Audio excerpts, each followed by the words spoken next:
Bread omelette role அது எப்படி செய்கிறது பார்க்கலாம் வாங்க. சப்ஸ்கிரைப் பண்ணாதவங்க சப்ஸ்கிரைப் பண்ணிக்கோங்க. தேவையான பொருள்லாம் பார்க்கலாம். ப்ரெட்டை நீல வாக்கில் ஸ்லைஸ் பண்ணியிருக்கேன். இந்த மாதிரி கட் பண்ணி எடுத்துக்கோங்க. எக்கு, சீஸ், டொமேட்டோ, கொத்தமல்லி, tomato sauce, butter, chilli, onion, மஞ்சள் தூள். ஸ்டவ் ஆன் பண்ணி பேன் வச்சுக்கலாம். எக்கில் பச்சை மிளகா, தக்காளி, வெங்காயம் இது எல்லாத்தையும் போட்டு நல்லா பீட் பண்ணி வச்சுருக்கேன். ஸோ அதை நம்ம இப்போ இதில் போட போகிறோம். அதுக்கு முன்னாடி பட்டரை கொஞ்சம் மெல்ட் பண்ணிக்கலாம்.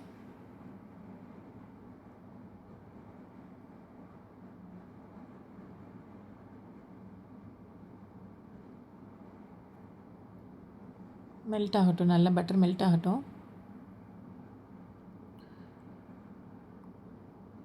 பட்டர் மெல்ட் ஆனதுக்கப்புறம் அந்த ப்ரெட் ஸ்லைசஸை நம்ம கொஞ்சம் கொஞ்சம் கேப் விட்டு நம்ம பேனில் அடுக்கிக்கலாம்.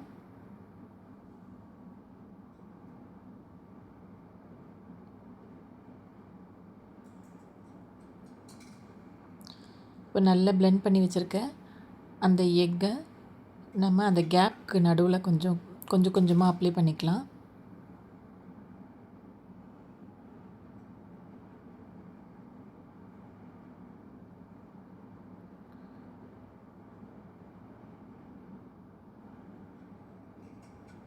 மீதியை சைட்லேயும் கொஞ்சம் அப்ளை பண்ணிக்கலாம்.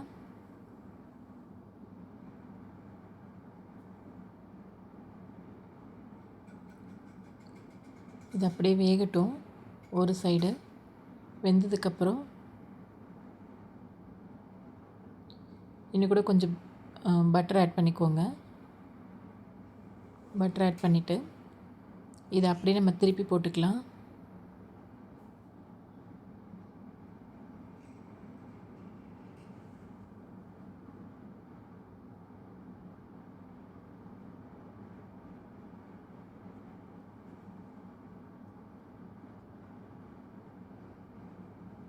பொறுமையாக அப்படியே திருப்பி போடுங்க. இப்போ இதுக்குள்ளே நம்ம சீஸ் வைக்கலாம். உங்களுக்கு எந்த அளவுக்கு சீஸியாக வேணுமோ அந்த அளவுக்கு இதில் நல்லா சீஸை வந்து ஸ்டஃப் பண்ணிக்கலாம். அது மேலே அப்படியே ஸ்ப்ரெட் பண்ணி விடுங்க.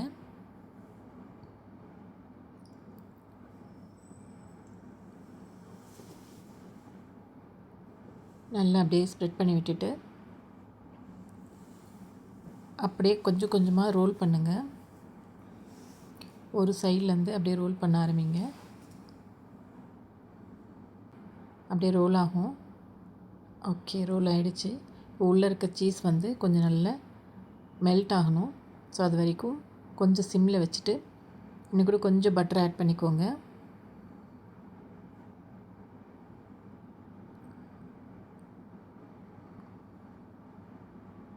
ஓகே, ரெடி ஆகிடுச்சு நம்மளோட ப்ரெட் ஆம்லெட் ரோல். மேலே டொமேட்டோ சாஸ் ஆட் பண்ணி சர்வ் பண்ணுங்கள். பசங்களுக்கு ஈவினிங் டைமில் ஈஸியாக செஞ்சு கொடுக்கறதுக்கு ஒரு ஈஸி ரெசிபி ட்ரை பண்ணி பாருங்கள். உள்ள சீஸ் அப்ளை பண்ணியிருக்கிறதுனால சீஸியாக நல்லாயிருக்கும்.